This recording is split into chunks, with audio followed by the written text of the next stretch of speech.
Hi babe, this is video 5 of To Shay, Love Mom. Today I want to talk to you about something that really affects both of our lives, and that's the Watchtower's view of shunning and disfellowshipping. There's a few scriptures that are commonly used that I just want to go over and discuss. The first one is in 1 Corinthians 5. And verse 9 and 11 pretty much cover it. It says, "In my letter I wrote to you to stop keeping in company with sexually immoral people. But now I am writing you to stop keeping company with anyone called a brother who is sexually immoral or a greedy person, or an idolater, or a reviler, or a drunkard, or an extortioner, not even eating with such a man." So it might actually surprise you to know that I really agree with this scripture. I feel like it's very unwise to keep company with people who are practicing bad things and bad association. I would not hang around with people who are doing these things. But in this particular scripture, it's talking about a certain situation that was going on. And if we read verse 1, it kind of lets us in on what was going on. It says, Actually, sexual immorality is reported among you, and such immorality as is not even found among the nations, a man living with his father's wife. And are you proud of it? Should you not rather mourn so that the man who committed this deed should be taken away from your midst? So it was actually a situation where a man was with his father's wife, and they weren't doing anything about it. He was still calling himself a brother, and he was still hanging around them. So he was just reiterating that people who are in the congregation doing all these things should not be associated with like normal. So let's go to the next scripture that's commonly used. It's in 2 John and verse 7 to 11. It says, "For many deceivers have gone out into the world, those not acknowledging Jesus Christ as coming in the flesh. This is the deceiver and the Antichrist. Look out for yourselves so that you do not lose the things we have worked to produce, but that you may obtain a full reward. Everyone who pushes ahead and does not remain in the teaching of the Christ does not have God. The one who does remain in this teaching and the one who has both the Father and the Son. If anyone comes to you and does not bring this teaching, do not receive him into your homes or say a greeting to him." So when we see who this is talking about, that we should not receive into our homes or say a greeting to them, it's talking about somebody who doesn't acknowledge Jesus as coming in the flesh, a deceiver and an antichrist. So that's a pretty major sin to be called an antichrist. So this was a harsh punishment for a harsh sin. Matthew 18:17 is the next one.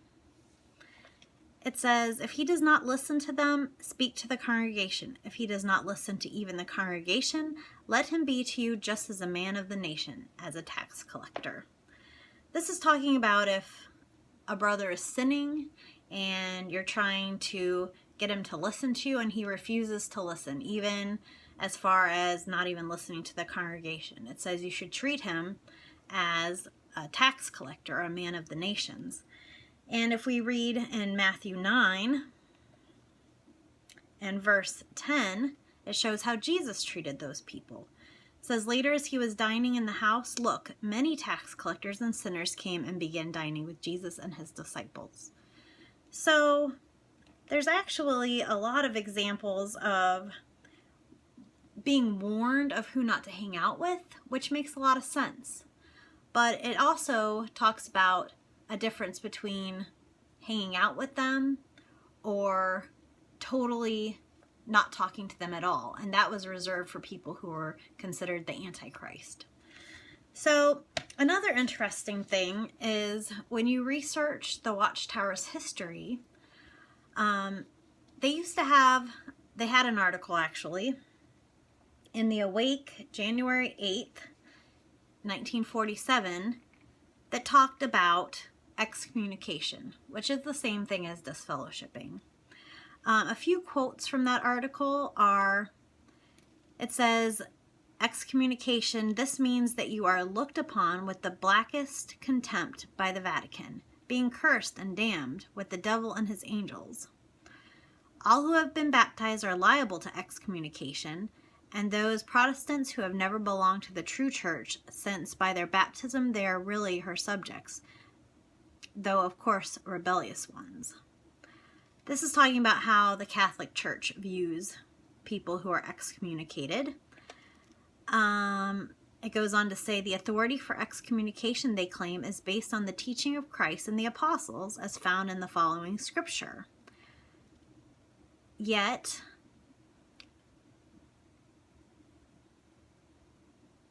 the hierarchy's excommunication as a punishment and medicinal remedy finds no support in these scriptures.